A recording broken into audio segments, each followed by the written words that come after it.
I'm happy to introduce our next panel, which is Digital Frictions, and it's a roundtable discussion with David Edelman, Aimi Hamraie, Mara Mills, and Jay Verdi. Jeff Nagy had to send his regrets. He had a family emergency. So I'm just going to start really quick by reattending to accessibility and the space that we're in. So we have both speakers and attendees who are present in person as well as on Zoom with us here this morning. So we'd like you to please come to today's session as you are, and feel free to enter or exit the space as you need to. And you can access CART or real-time captioning if you're in Zoom by clicking the CC button at the bottom of the Zoom menu. And for those in the room, you can access CART either through the screen in the room, or there is a URL on the slide right now if you'd like to look at captions on your browser. It's streamtext.net/player?event=disco, and disco is in all caps. And during the discussion later, those of you on Zoom can enter your questions in the Q&A feature of the platform.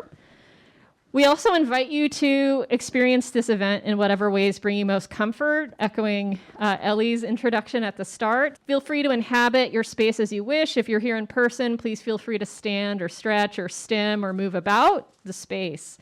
And then also, in the name of sensory access, we ask that those in the room flap instead of clapping.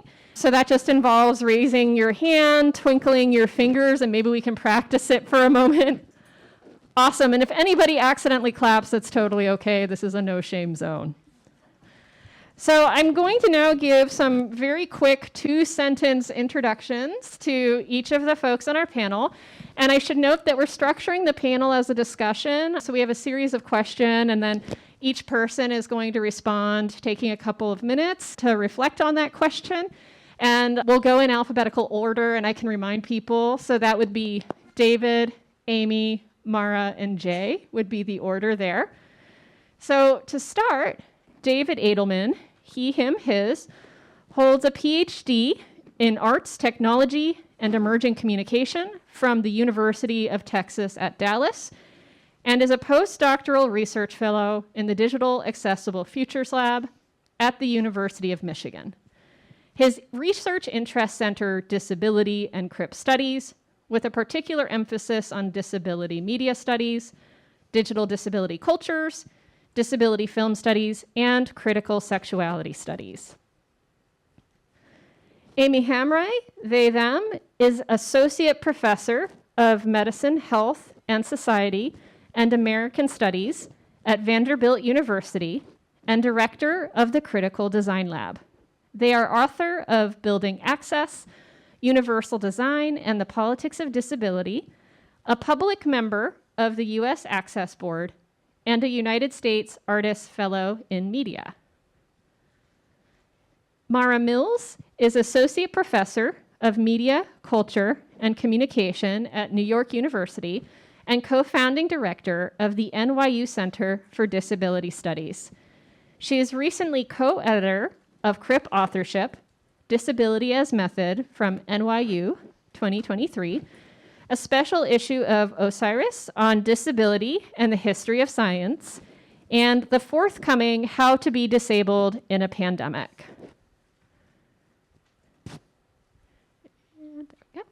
And then Jay Verdi, she, hers, is an associate professor in the Department of History at the University of Delaware, whose research focuses on the ways medicine and technology impact the lived experiences of disabled people. She is author of Hearing Happiness, Deafness Cures in History from University of Chicago Press 2020, and has published articles on diagnostic technologies, audiometry, hearing aids, and deaf culture, and on disability accessibility. All right, so let's move to our discussion. So we're going to start by asking the panelists to reflect a little bit and share about a project you're currently working on or are feeling particularly excited about, and I will turn it to David. Excellent. First, can everyone hear me? excellent, and I just want to take 30 seconds and acknowledge that I am very grateful to be on this panel today with a bunch of rock stars, and I'm looking forward to the discussion, and thank you very much for having me. So just generally, my research is very much located in the question at the intersection of disability, desire, and visual culture. And we can perhaps talk at length what those contested and sticky terms mean. But for me, a project that I'm currently working on is I'm looking at the various sexual cultures around devoteeism online. And for those of you who do not know, devoteeism refers to the cultures that we sometimes encounter online on various sites, usually social media, directed towards people with disabilities who are open to erotic and or sexual relationships with typically able-bodied individuals who find disability erotic. Although not necessarily able-bodied, you can have disabled relationships, but I'm particularly interested in the ways that sexual desire becomes a way to understand disability, the physical embodiment of disability as desirable, but also the sort of conceptual and theory of mind of disability as desirable in and of itself. And hopefully I haven't gone over 3 minutes, but thank you very much. Thanks, David. This is Remy speaking. Amy, I believe you have a slide next, so hopefully I have just advanced it to the correct slide. Thank you. This is Amy speaking, and I want to reiterate the thanks to everyone who put this event together and for having me here remotely. A project that I'm working on right now with my collaborators in the Critical Design Lab, which is a lab of disabled designers and researchers, is the Remote Access Archive. And what we're doing is documenting ways that disabled people and communities have used technology for remote forms of participation, both during the ongoing COVID-19 pandemic, but also before that for about 100 years. And so we crowdsourced oral histories and documents and different archival materials from broad disability communities. And we're currently in the process of creating an accessible digital free to use archive that will be on a website. It'll have plain language and ASL and searchable materials. And the goal is to have representation of a broad range of disability communities. And one thing I'll just say about this project, which is part of what is really exciting to me about it, is that the team of people working on it is also all disabled people. And so we have navigated our access needs by working remotely on an archive about remote access. And so that has given us a lot of opportunities to think about our subject material as well. So I'll send it back to you, Remy. Thanks, Amy. And I believe, Mara, I think this is your slide next. Yeah. Is this on? Yeah, great. It's great to go after Amy, I have to say, and also to be on this panel with so many people I admire and have been working with over the last few years. And so the project that I want to mention and discuss on this particular panel follows really well from Amy's, although I have to say it's unfortunately more on the pessimism than on the optimism side. So I've been working on a project over the past 4 years with a group of about 20 people, which will turn into an edited collection documenting the experiences of disabled New Yorkers during the pandemic. The slide shows an image of the edited book, How to Be Disabled in a Pandemic, coming out from NYU Press in February. The title, of course, is a citation of Douglas Crimp's 1987, How to Have Promiscuity in an Epidemic. The cover is black with a blue mask in the center, carrying the title in red lettering. This is an artwork created by the brothers Sick. And the chapters of the book are written by disability activists, academics, librarians, journalists, and artists who stayed in New York, lived in New York throughout the first 4 years of the ongoing pandemic, chronicling the impact of the virus, but more so the impact of city policies and class and racial inequalities in New York prisons, migrant detention centers, Chinatown senior centers, hospitals in the Bronx, subways, housing shelters, social media, and beyond. And next slide, Remy. My chapter for the book, which focuses on digital technology, which is more relevant to this panel, looks at the development of the New York State ventilator allocation guidelines between 2006 and 2015. So the digital technologies I've been working on are biomedical devices, as well as the increasingly automated algorithms used in hospital settings to allocate those devices. So it's like nested digital technologies used to ration other digital life-saving technologies. And I'll just say New York was one of the first states, if not the first state, to come up with a plan for allotting ventilators in 2006, and it ended up shaping crisis standards of care across the US. It recommended the use of SOFA scoring, sequential organ failure assessment, to deprioritize people with a higher likelihood of short-term mortality. And during the pandemic, SOFA scoring has received tons of pushback from bioethicists, disability activists, and others for the ableist and racial biases it encodes.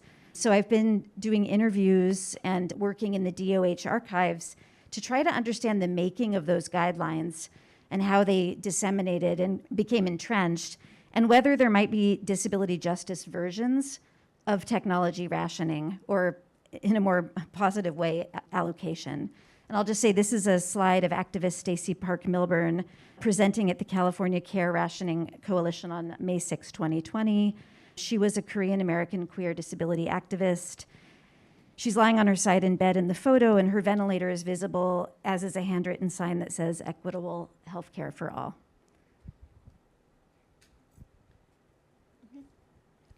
Thank you so much. This is Jay speaking. I'm a South Asian woman with short, curly, black hair. I want to also echo my thanks for this panel, to Remy for inviting me to speak, and to all of you joining here. It's been quite an experience engaging with different disciplines, because I usually get stuck in my little bubble as the historian here. I don't have a slide because I forgot to add one for this, but I'm really excited about the new project I'm working on now, which is titled Depth Futurity. And it comes up some questions that I was struggling with my first book, titled Hearing Happiness. And Hearing Happiness is a book largely about how deafness started to embody expectations for a cure, and what it meant to be an ideal American citizen, and how assimilating into hearing society was one of the mandates for a deaf person to live in American society. And the last chapter of the book really talks about the advertising agencies that promoted hearing aids, and how many of these advertisements embodied certain expectations for gendered performances, what it meant to be an ideal deaf hearing family who could wear a hearing aid and to perform certain expectations for their gender, like a mother who's taking care of her children, or cooking and being a devoted housewife. But one of the major struggles I had with this book was working with the corporate archive of hearing aid industries. Race was definitely left out in many different ways. And despite the post-World War, we're starting to see increasing numbers of different ethnic groups, different racial groups. None of these groups were being targeted by hearing aid advertisers, or even considered to be worthy consumers by the hearing aid industry.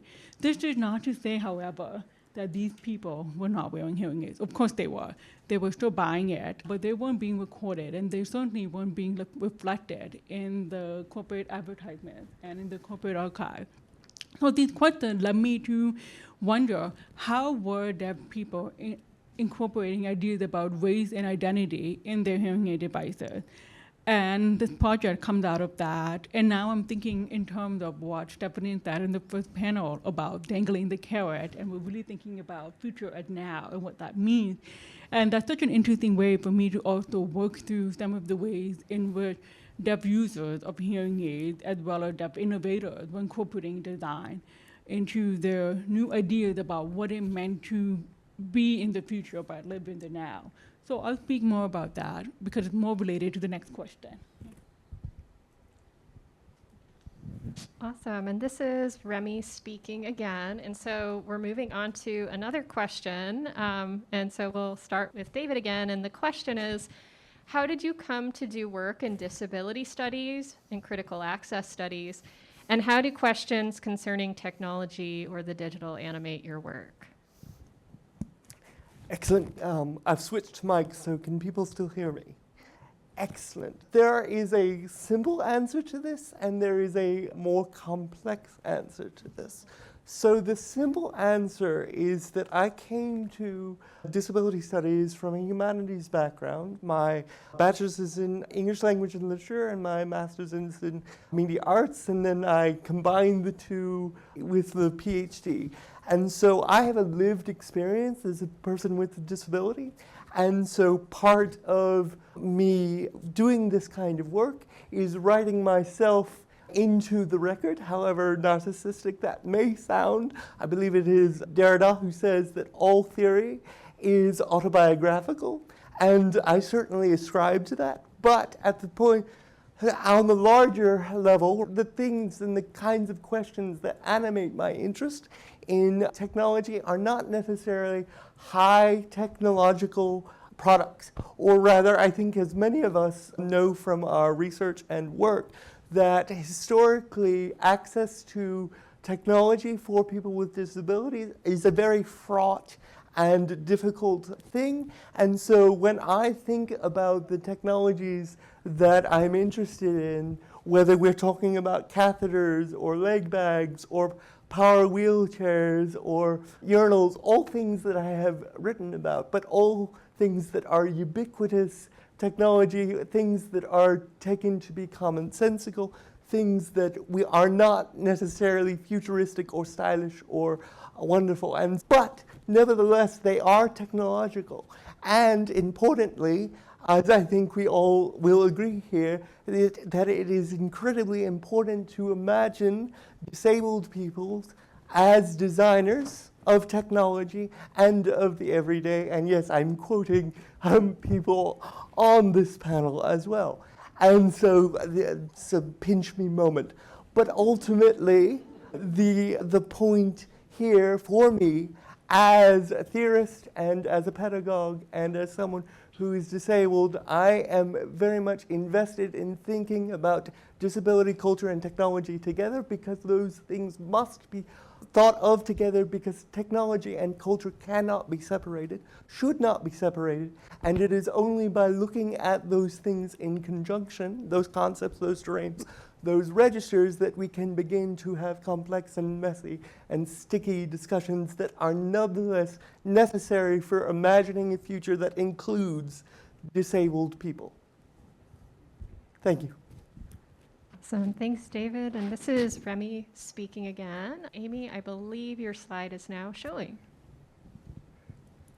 Thank you. I'll mostly talk about my book, Building Access, which came out in 2017.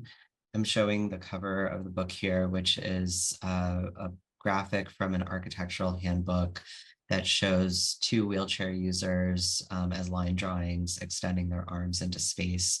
And it's annotated by various numbers indicating how much space they're taking up. And the way that I came to disability studies was through the humanities, but with an interest in materiality and the built environment.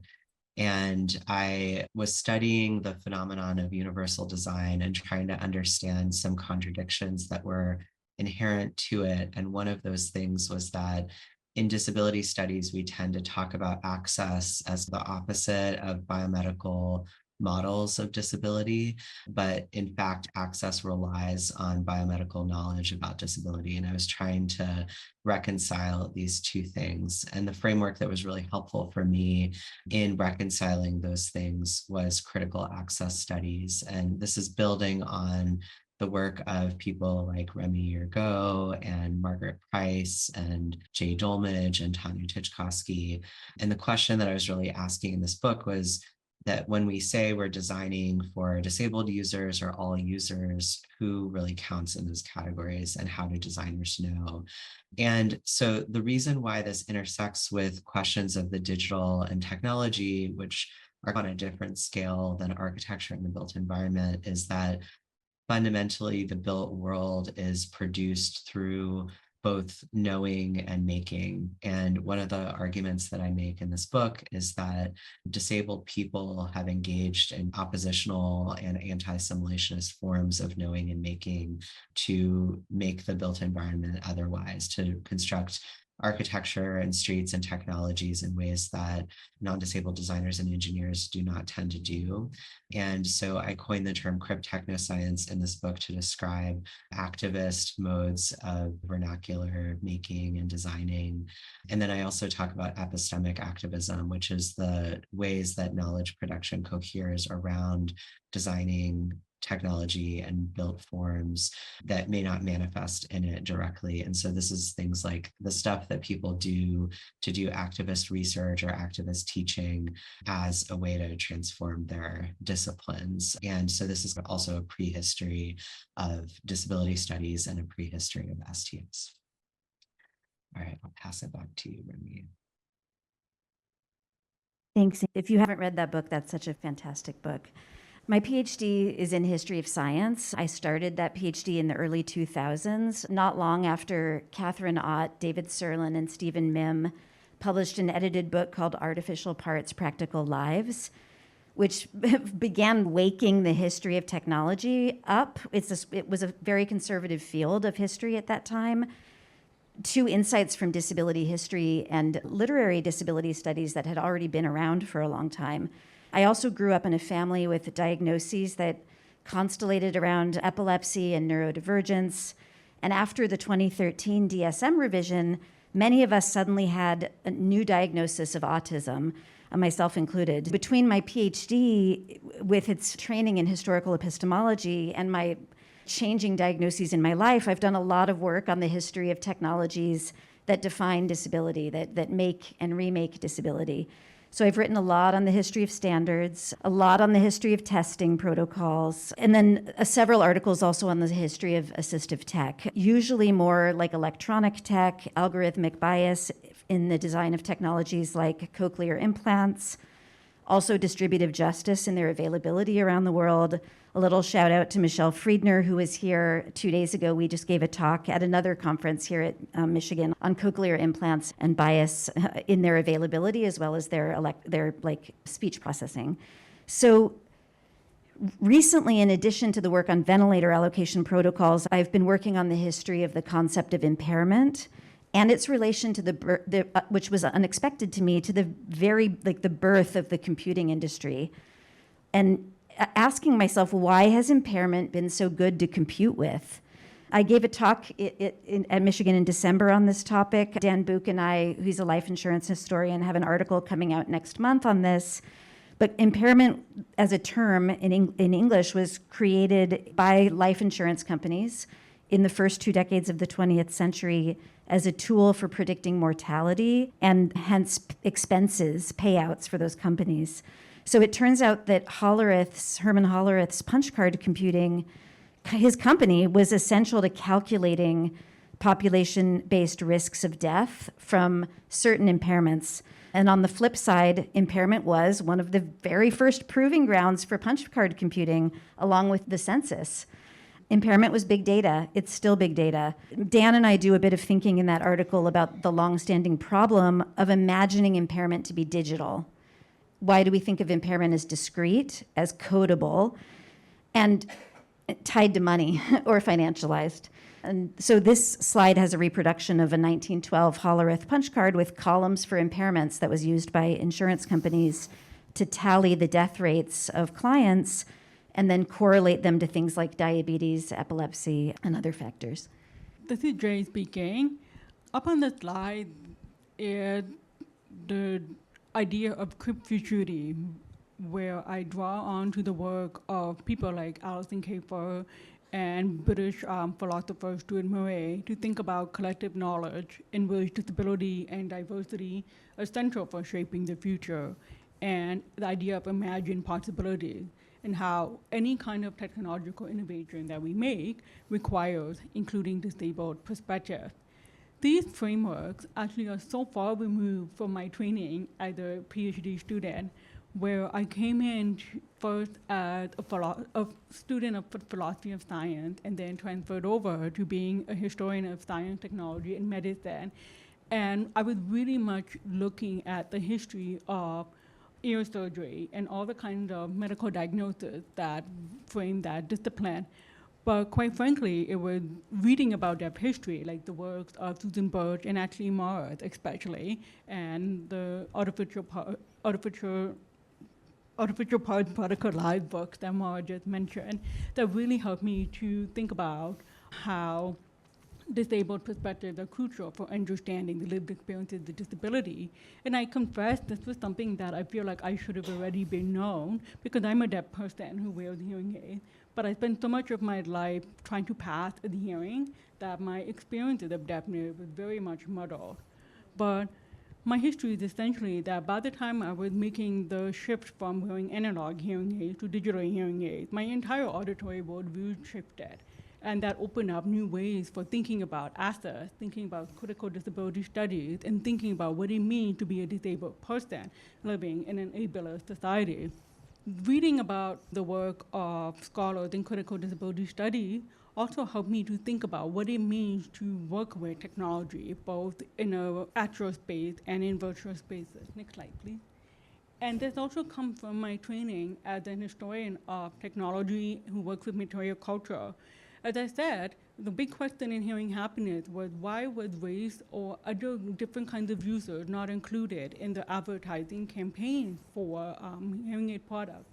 After the Second World War, we see a tremendous boom in design of hearing aids, where colors, style, aesthetics, different kinds of shapes were all created as a way to appeal to the consumer, to their preferences, to their ideas about design, or even their own personal tastes. Next slide, please.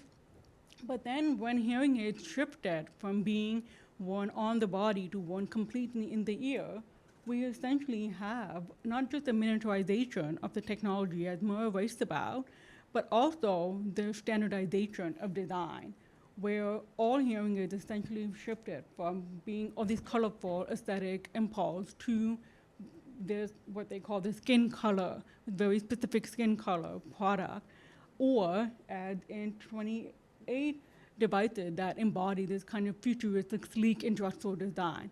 But essentially, they're all about embodying this 1940s advertisement year where we see a white woman, her head turned, and the hearing aid is in her ear, and the caption says, yes, that's all there is.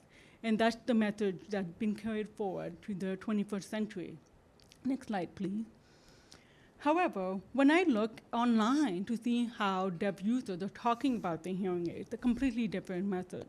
Many of them are talking about the tinkering or hacking their products, adding jewelry, adding different kinds of construction features. Some of them are even buying from Etsy, for example, stickers, some of which are also sold by the hearing aid companies to personalize the hearing aid. And this is a quote from a user on Twitter who watched the Miss Universe pageant and saw Miss Philippines wearing this kind of ear cup and realized that they wanted that ear cup too, but wanted to make sure that it fit with the hearing aid. So they made it by hand and attached a star charm to the hearing aid tube, and is like really proud of this little guy. And what we see here is the blue stickered hearing aid piece that goes behind the ear, with a tiny star attached to the tube, and this kind of cardboard starburst that's coming out of the hearing aid. And a different kind of version are also sold on Etsy as patterns that disabled people or deaf users can actually follow and make their own modifications for the hearing aid. Next slide, please. In contrast, we also see this kind of more extreme artistic approaches to hearing aid design, all of which most of them are very much the prototypes. We have partnerships with hearing aid companies, like Lauren Liguni worked with Teleton Speech and Hearing to create essentially a fashion show to show what jeweled hearing aids could actually look like. Charlemagne, who is a transgender queer deaf person who wears a cochlear implant, worked with Private Policy, which is a genderless fashion company, to create a one-of-a-kind ear jewel that you wear on top of your hearing aid or cochlear implant. They're ridiculously expensive. They sold out before I could even buy one. And the idea behind that is to draw attention to the deafness, to move away from ideas of stigma and shame. Finnish company Deaf Metal add the jeweled pieces to the hearing aid, but they're mostly marketed only through Instagram and their online website. And if you go to the Instagram account for Deaf Metal, you see a huge range of customers all showcasing how they not only buy these products, but adapt them for their own purposes, including adding like heirloom jewelry to the earpieces there. And recently, there is a new company by French designers Kate Fritsch and Margot Gangon called Paired, where they embodied a new way for reconceptualizing what a hearing aid could actually look like. Just like with Charlemagne and Private Policy's collaboration, there's a long waiting list for these products. And they're not just a cover for the hearing aid. What they're trying to do is trying to work with hearing aid companies to completely redesign what a hearing aid is supposed to look like. The irony about all of these products is that as beautiful they are, they appeal to very specific subset of consumers. They're not universal in a sense, but they're also not always realistic either.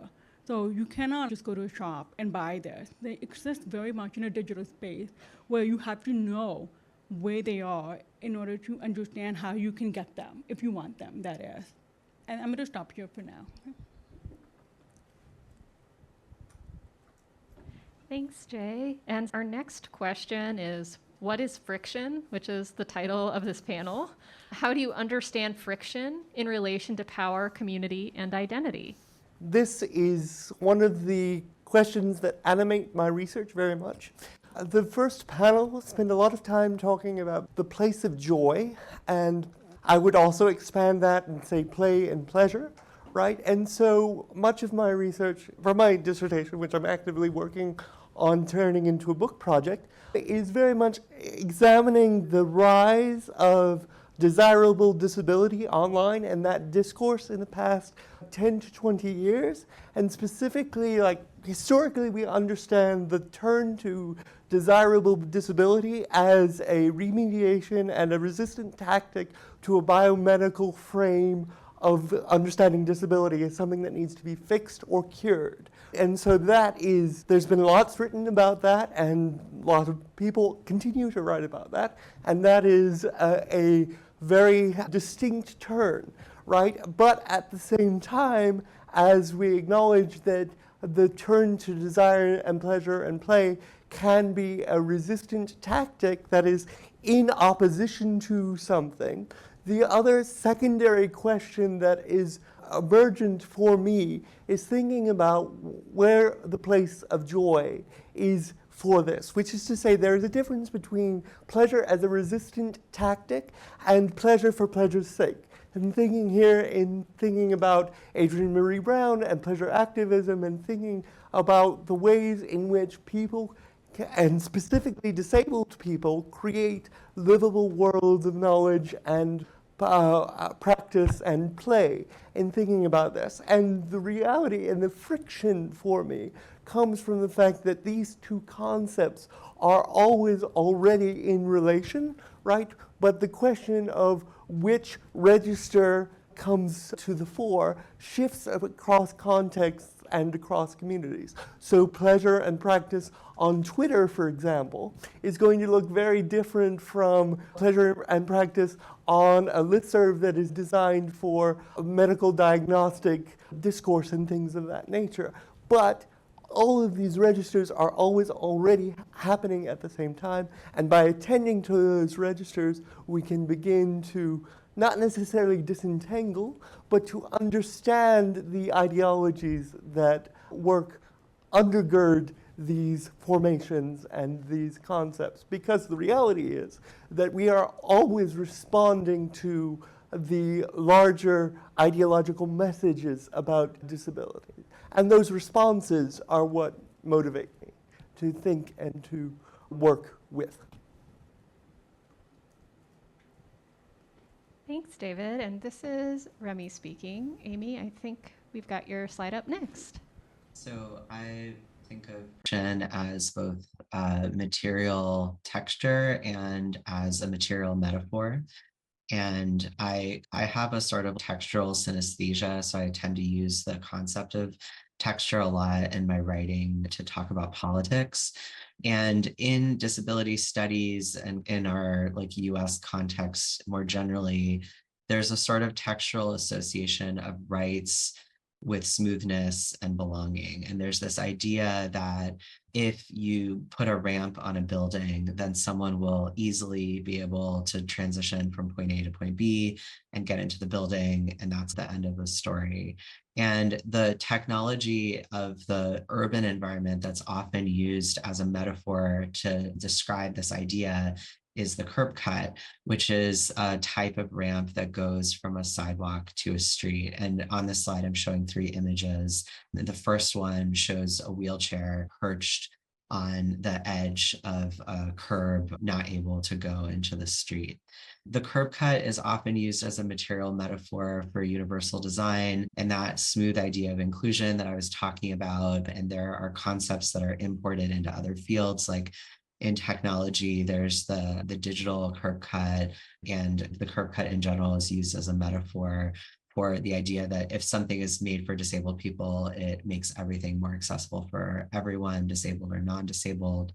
But I retell this history, and so do a couple of other people in disability studies, including Robert McClure and Sarah Hendren and Catherine Ott. The history of the curb cut is not a history of smooth textures. It's actually a history of friction. And in the National Museum of American History, there's actually a chunk of a curb cut in the permanent collection, or a chunk of a curb in the permanent collection that disability activists smashed with sledgehammers and then replaced with a curb cut. And so inherent to that history and the idea of the curb cut is the idea of disabled people destroying and remaking some aspect of the world. On the right is curb cut as we would often encounter them in the built environment, which is this kind of tactile paved surface with bumps. Sometimes they're yellow, this one is pink.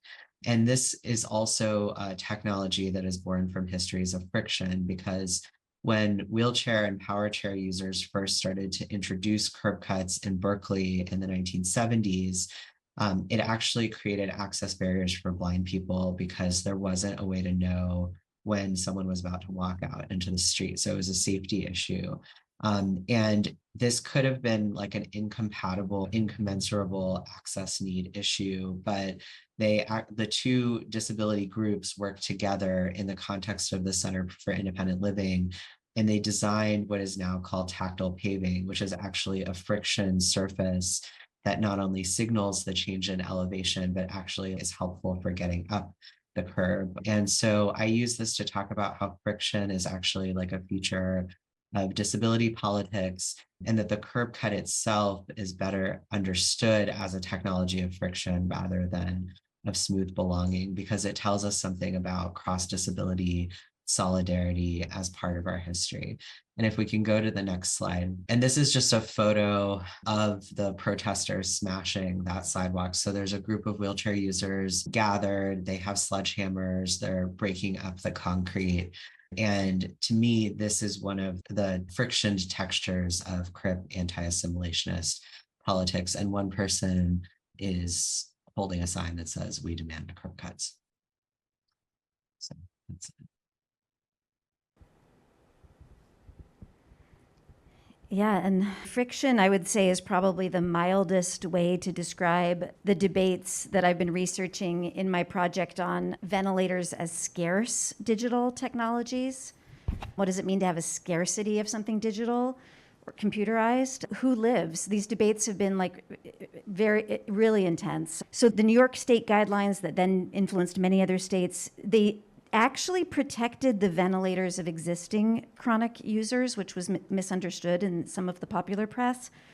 But they did suggest that people's backup ventilators should be reallocated during a pandemic, and that anyone in an acute setting who needed a ventilator would be subject to SOFA scoring, meaning that if you entered an emergency room with your own ventilator, it could be taken from you from that SOFA protocol.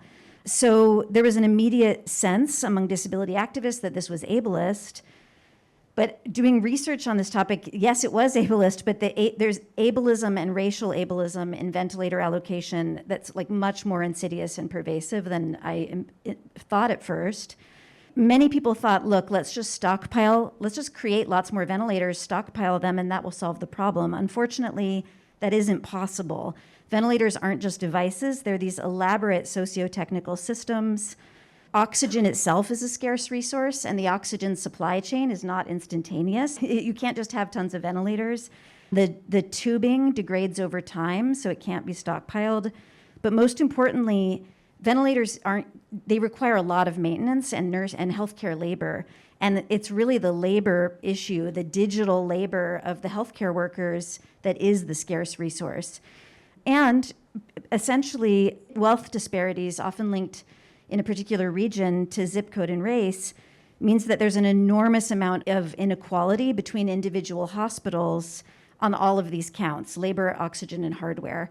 So what seems like a individual rights issue about someone's own ventilator is actually part of this huge network of supplies and labor in a given region. So I was able to get the transcripts of recorded meetings of the 36 clinical experts who met in 2006 to draft the first draft of these guidelines that became so influential. These were like ethicists, lawyers, religious leaders, and doctors. And the healthcare providers who were working at so-called like underserved hospitals, often people of color themselves, repeatedly made the point that patients in their communities had been debilitated by poverty and social inequality. They did not often identify as disabled. They weren't necessarily part of a disability rights movement, but medically they were considered to have impairments and pre-existing conditions, making them likely to be hardest hit by a pandemic. And in our book, we have this sort of zip code map of deaths in New York, and indeed, certain neighborhoods, poor neighborhoods where people of color live, is where the greatest number of deaths did take place. And these are people who were often written off by the popular press for their comorbidities. So in terms of friction, what surprised me and what I'm still working on is that there was a sense that wealthy, identity-based disability rights and activist groups actually had more resources than debilitated residents of certain neighborhoods, and that allocation guidelines were necessary for equity in a city in crisis conditions where oxygen and labor was going to be routed between different neighborhoods.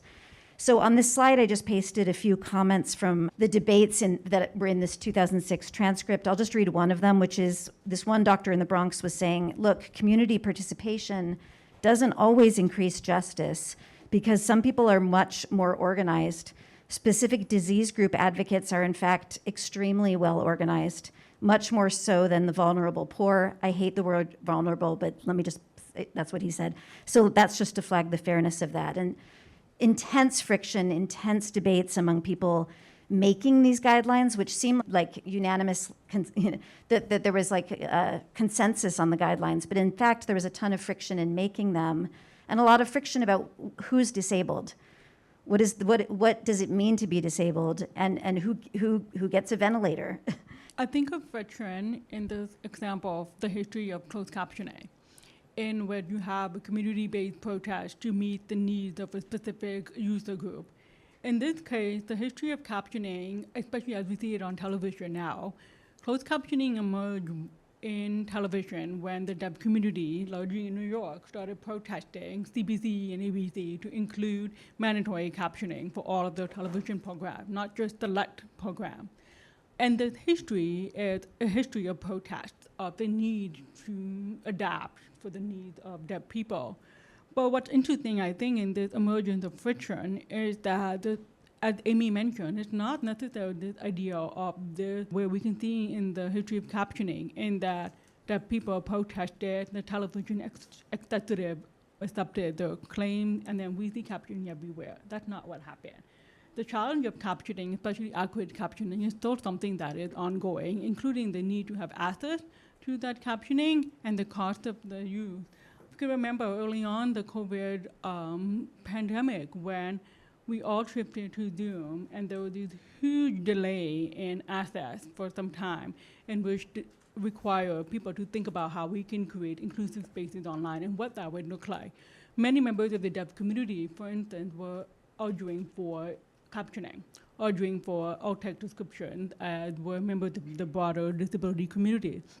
Yet, even when people were circulating online instructions for how to create accessible spaces, how to make sure we embody all aspects of inclusive digital practices, there were so many instances when, for example, I would attend a public event, and as photographed on the bottom corner here, this is a screenshot from a Zoom webinar where it is literally me saying, hello, could the host please enable caption? Something that I have found myself saying over and over again in almost every public webinar. And it seemed like, despite all the instruction about how we can create inclusive digital spaces, there's still a learning process. There's still a process of ensuring that transference of our expectations of how we behave online, how we ensure that our audience is included, still requires some time of learning. Next slide, please. But the process still required users themselves to figure out how to adapt to these spaces. This is a photograph of an event that I was participating in, where we see 3 different screens. The screen in which the actual PowerPoint presentation is playing, another laptop that has card caption, and then an iPad that has auto AI caption. And what you don't see, because it is being used to take this photo, is also my phone had another phone capture. It was very frequent that at one time or another, in almost every single Zoom webinar, something is going to fail. This elaborate contraption added hours to my time. It added me to ensure I understood what was going on, and also how I can think about the ways in which technological assets would work with my hearing aid and would work for me to understand or participate in the digital spaces. And next slide, please. But this is not something that emerged just during the pandemic here. Ricky Pointner, who is an online deaf activist and YouTuber, has long been advocating for what he called the no more caption movement, that we should not accept the bare minimum for either a standard captioner type of access or AI caption. At the bare minimum in which we just accept all the mistakes and the misspelling or leave out certain kind of words in language. We don't always describe the situation in which sound is being used to embody an emotion or feel. Next slide, please. And I'm also drawing on this idea of friction from an article by Cheryl Green, where she writes this is in the Canadian Journal for Disability Studies from 2021, where she emphasized that accessibility, even if it is not part of an aesthetic practice or an aesthetic, can still be part of the art. And here I'm thinking of deaf artist Kristen Sun Kim, who had this really beautiful video that you can watch on YouTube, where we watch caption being used almost in a way to describe the space, describe the sensation. Or this is just a clip from a miscaptioned video where the caption says spider barking. And spiders don't bark, just in case I need a clarification. But how messages about caption in the digital spaces can actually be necessary for conveying a specific kind of understanding, and how important that is to be clarified. So that's how I'm thinking through friction here. And this is Remy speaking again, and with a quick question for panelists. So we have about 20 minutes left in our session and one last question. I might suggest maybe we think of this as a lightning round response to this question, which we can then use to open up broader discussion with folks, if that sounds okay with everyone. Awesome. The last question for our lightning round discussion is, what are some of the most pressing issues at the intersection of social justice and technology right now? And how do you see conversations from the past informing conversations right now? Rather selfishly, because of my background and current interests, right, one of the things that I have observed and that I write about extensively is this sort of emergent movement around network technologies and gig employment for disabled individuals, right? And so often this can take up the guise of looking at libidinal economies on things like OnlyFans, Just for Fans or a number of other kinds of social network sites where individuals who are chronically underemployed use their body or use common examples of desire in order to economize or financialize their bodies.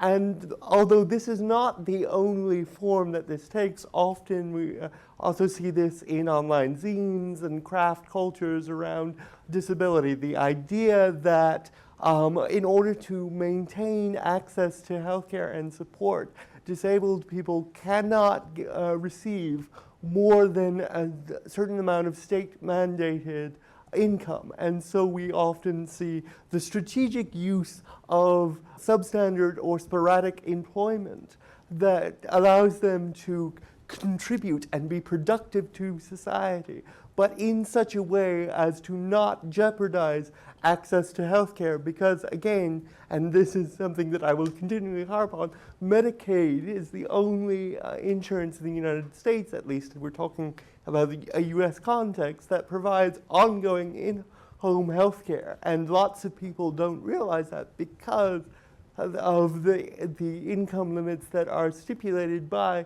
Medicaid. That means that disabled people will remain in poverty. And so this is an ongoing issue and incredibly pressing, and there are multiple activist movements to work through policy and legislation. But for me, that is the most pressing point, because you cannot have change without money in our society. Thanks, David. And Amy, did you have a slide next at all? I didn't put a slide for this, but I'll just say pandemic is ongoing and it still affects a lot of people. There are tons of people who are being disabled by long COVID, and our world and technologies are not keeping up with that. In fact, like many of us have just been abandoned by the state and public health institutions and left to fend for ourselves. But there are some things that, if we were to think of them as access technologies, could be of broad benefit, like changing our building codes to have improved ventilation is like super low-hanging fruit that would really affect the lives of a lot of people, make it possible to participate in things. But we are seeing, in my opinion, the opposite of a response to long COVID than there was the response to the polio epidemic in the 1940s and 50s. Back then, the fact that so many people were becoming disabled actually spurred the emergence of the first disability access guidelines for physical disability. And we're not really seeing so much of that now. We are getting more of like an effort to just forget that the pandemic happened and to move on from it. But given that it is ongoing and continues to affect so many people's lives and put people in danger, I think it's worthwhile for us to continue talking about technology at this intersection and to also forge other solidarities, because of course, COVID also disproportionately impacts disabled communities of color. Yeah, and one of the things I think is urgent in related to scarce digital devices, biomedical digital devices, is having a disability theory of distributive justice, a theory of distributive justice that's not coming out of traditional ethics or bioethics, but out of the disability justice movement, which needs to move beyond. It claims to not be individual rights based, but it actually needs to move a few steps further to really be thinking about statewide distribution, for instance, of supplies. So we've done a great job of analyzing, critiquing, and changing bias at certain points in the algorithms that distribute these devices. So like Dorothy Roberts and her colleagues have highlighted the racial bias in creatinine measures that are part of the SOFA scoring, and that certain states like Massachusetts have changed or differently weighted that little teeny component. We've had DREAD-F, a disability legal group, point out that the Glasgow Coma Scale, also part of the SOFA scoring automated algorithm that helps hospitals distribute not ventilators, that disadvantages people with speech and motor impairments. So we've done that piece, but the question is, how do things get distributed in conditions of genuine scarcity, not the artificial scarcity that the healthcare system in the US also creates. And I don't know what the answer to this is. There was one disabled bioethicist, Adrienne Ash, who joined this ventilator allocation committee in like 2011, and she basically just said, we'll just have random lottery. There's no way to solve this problem that's not going to be biased. And so my question to myself for the next phase of this work, is that the best we can do? Is a random lottery going to be fair? Is there a different method of disability forward distributive justice? And the photo I put here is of an artwork by Alex Dolores Salerno, which is an embroidery of a Facebook page that was a queer crip mutual aid page using coded language for illegally sharing hormones and medications at a certain moment in the pandemic when people couldn't go to the doctor, supply chains were collapsing, people were losing their health insurance because they were losing their jobs. And what would it look like if we did something like this for oxygen scarcity? What would it be like if we did something like this on a bigger scale around digital biomedical appliance scarcity? And again, I believe there's a lot of fake scarcity in the US healthcare system, but I understand why something like oxygen in labor, just everyone can't have their own ventilator, at least the way ventilators are designed right now and maintained. So what do we do with that kind of digital object? How do we distribute it? I don't have an answer to that, but I'll end with that. This is Jay speaking. Historically, we all know there's been lots of movements for social justice and fight for civil rights, economic rights, and political rights. But one of the major shifts in the past couple of years is moving these protests online and what these mean in terms of who's participating, who's being in a safe space. And we can recall from the Black Lives Matter protest and all of the uprising that followed from the death of the murder of George Floyd, is how disabled people started protesting online as a way to share this message. But it was also a real-time movement in which we were seeing videos, audios, photographs being uploaded very quickly from the ground floor from the site of protest that were very largely inaccessible for a lot of people. Next slide, please. So I actually ended up joining a group of volunteers on Twitter and Instagram. They ended up creating a group called Protest Access, which they aim to provide social justice for all.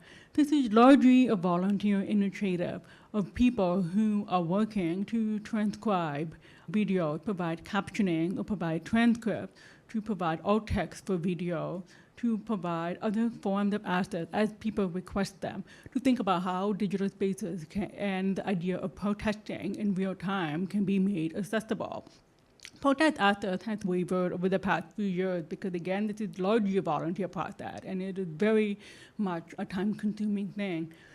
But over the past year, next slide, please, we've seen a different version of this emerge, and this is in relation to the genocide occurring in Palestine, where a digital disabled activist named Sarah Blanovec created a hashtag called AltTextPalestine with information in a Google Doc on how you can think about embodying digital practices to provide digital spaces in a more inclusive way.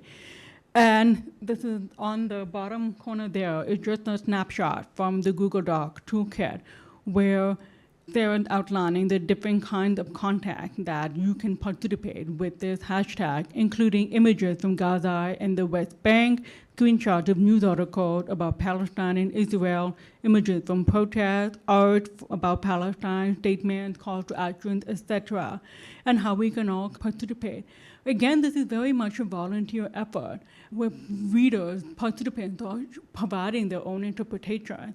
But this is also a need for thinking about how we participate in these online spaces with not just in terms of social justice principles or the need to elevate the community, but also managing our own mental health as well. Because Alice Wong, who is a very prominent disabled activist, spend a lot of time using AltTextPalestine to share information, but acknowledges sometimes the images are very devastating, they're very traumatic. And in this one tweet, Alice said that this one was very difficult to describe emotionally and mentally as someone with a ventilator and power dependent to live. I start suffocating and panicking within 2 minutes without power. And this, she was responding to a screenshot of a TV broadcast at Al Shifa Hospital in Gaza, where 2 gurneys with rows of infants were swaddled in blankets, and there was a hospital bed in the background and ventilators being unused. So essentially, I see this as a very pressing issue in how people are responding to real-time social events occurring around the world and responding in a very political movement that is still part of this historical legacy of social justice. Thank you. Thanks, Jay. This is Remy speaking. We have, I think, 9 minutes left in our session, so I think we should turn things over to discussion and Q&A. And I believe there are folks with purple shirts who've got mics for folks in the room who have questions as well.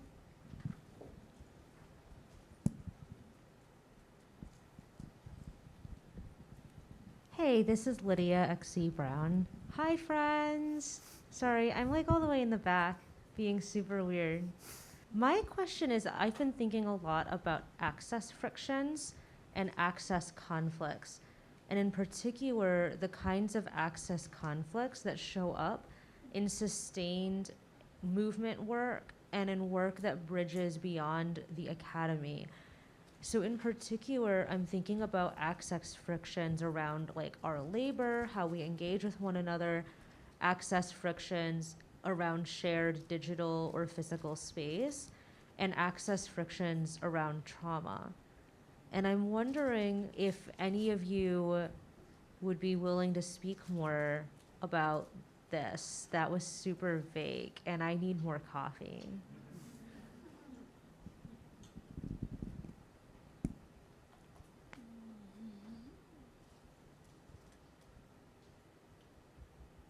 I can speak or try to address some aspect of it. This answer is going to be partial and will hopefully present some thoughts, and if others want to take it up, that would be lovely. So I think implicitly lots of us are speaking from a point of highlighting and elevating disability justice concerns and protocols. And you are, Lydia, in suggesting and pointing us to thinking beyond the academy, because as much as we're all here academics, there are limits to what academics can do with disability justice, because often those systems are incompatible, right? And for me, I think about this in terms of community and mutual aid, right? And so often we tend to think, or at least the layperson might tend to think of mutual aid as this large, grandiose movement of reimagining our political systems, but in action and reality, that is not what it is, or at least not how I experience it, and not how most, I think, disability activists experience it. And so for me, in my own work, in thinking about how to sustain community over long term, it's recognizing those small moments of intimacy, whether that's sharing soup or tacos, or just holding space for someone who is also disabled and terribly isolated during the pandemic, and you just want to have someone to talk to and scream about things with, right? And so it's about nurturing that space for intimacy and not expecting the other person necessarily to take on all of your trauma, but providing the space for what Mia Mingus calls access intimacy, or the idea that you have a disability, I have a disability, they may be different disabilities, but we can acknowledge our collective strangeness together. And this is not a large answer, and yes, there will always be access frictions that come up, but for me, as someone who thinks deeply about intellectual generosity, I also think about disability generosity, which is allowing people to come from various perspectives and not expecting them to present in a particular way or to be normal in a particular way. And of course, that comes from a place of privilege, right? That to be able to flout expectations and regulations is not always the case. But I think that is ideally what disability activism is. And I'm sorry if I've spooled out too much, but basically the answer is more disco dance parties and holding space for community and conversation and recognition. for me at least.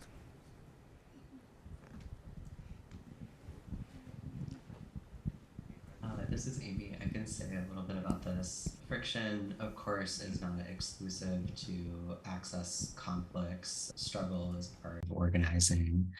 And I think something that disability and access invite us to think about is how building collaboration and interdependence in and of themselves are political technologies and political relational technologies. And the example of mutual aid that was just given is a really good example of this. When we commit to working together, especially in a disability cultural sense, we often go in with the expectation that there will be friction, and that addressing the friction and working through it, designing better modes of collaboration is going to be part of the work that we do. And so that's the type of activism that disability justice also calls on us to recognize as important to all of the different kinds of work. It's like the potlucks and people feeding each other and checking on each other and like getting each other medication when our resources are scarce. And that's just as important as all the ways that we strategize and try to find political leverage. And so it is also very frustrating, and it means that there's like extra work that has to be done. But in my experience of organizing, it's not actually that different in disability contexts, and it actually may be easier because we tend to have the tools to have those conversations and try to work through friction and conflict. This is Remy speaking. I think we have time for one more question, I believe. We've got about 2 or 3 minutes left.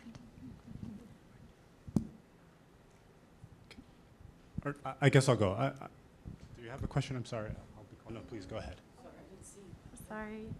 Sorry, I'm a little nervous, so I wrote my question down. Thank you so much for all of this, for all of you and all the care that you put into your work. I specifically have a question for Dr. Mills.